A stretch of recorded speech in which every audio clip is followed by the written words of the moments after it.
Let's talk about the Redline mesh grills for your front radiator intakes.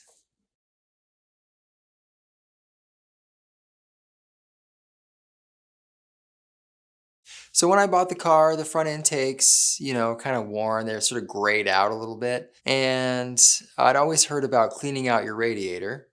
And so I did a little bit of, research, as I do on this channel. And I saw the mesh grills and there's, conflicting like reports on whether they like affect the cooling in the car or, this and that. But I decided to go for it. I felt like there were enough people saying that there was no problem.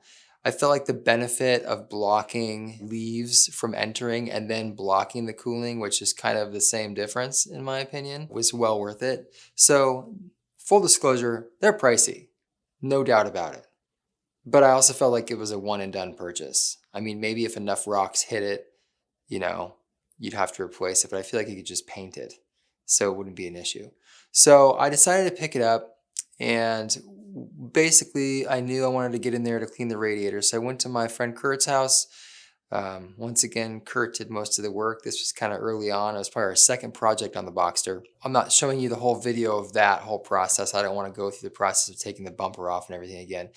It's not bad. In fact, the worst part is just taking out those little plastic fender clips that are on the inside of the wheel well. Those things are a pain. And you might as well just order like 20 of them because you're going to break them. So you just have some on hand, you break them, and then you put new ones in.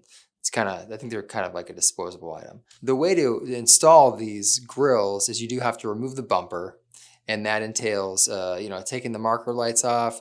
There's a rubber trim piece inside the front trunk. You take that out, and there's various things you got to unscrew. A bunch of screws underneath the bumper. Like I said, those plastic, snaps or whatever, take those out. And then once you get that out, you can take out those front intake grills.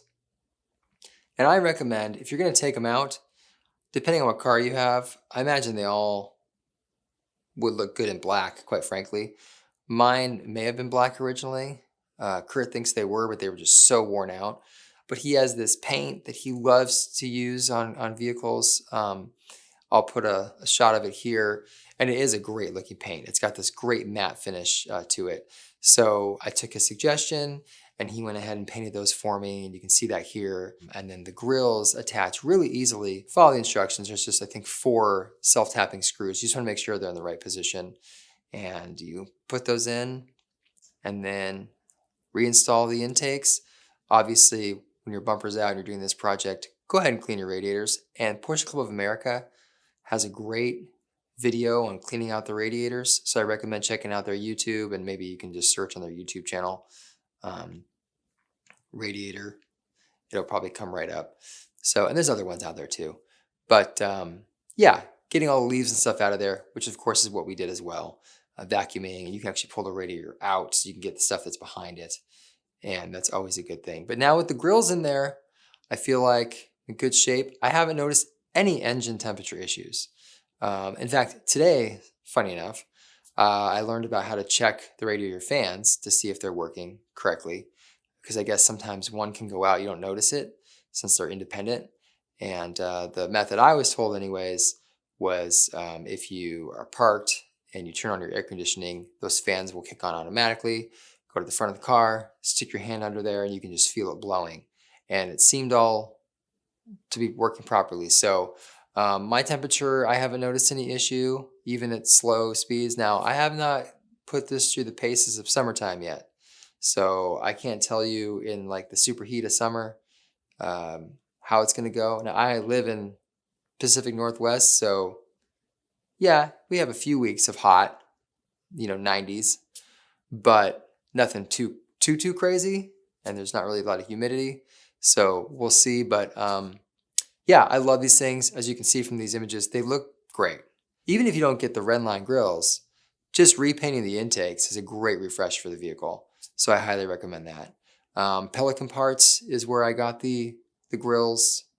Actually, that's not true.